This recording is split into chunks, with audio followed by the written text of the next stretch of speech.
اہم خبر آپ کے ساتھ شیئر کر رہے ہیں۔ بیرسٹر سلطان محمود چودھری آج 28ویں صدر ریاست کی حیثیت سے حلف اٹھائیں گے۔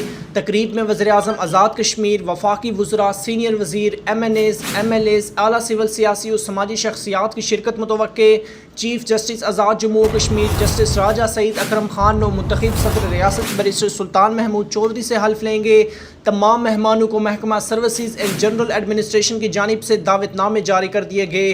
تقریب حلف برداری دوپہر 3 بجے ہائی کورٹ گراؤنڈ میں منعقد ہوگی۔ اہم خبر آپ کے ساتھ شیئر کر رہے ہیں۔ بیرسٹر سلطان محمود چودھری آج 28ویں صدر ریاست کی حیثیت سے حلف اٹھائیں گے۔ تقریب میں وزیر اعظم آزاد کشمیر، وفاقی وزراء، سینئر وزیر، MNAs, MLAs, اعلیٰ سول سیاسی اور سماجی شخصیات کی شرکت متوقع۔ Chief justice Azad Kashmir justice Raja Saeed Akram Khan نو منتخب صدر ریاست بیرسٹر سلطان محمود چودھری سے حلف لیں گے۔ حلف برداری کی تقریب دوپہر 3 بجے ہائی کورٹ گراؤنڈ میں منعقد ہوگی۔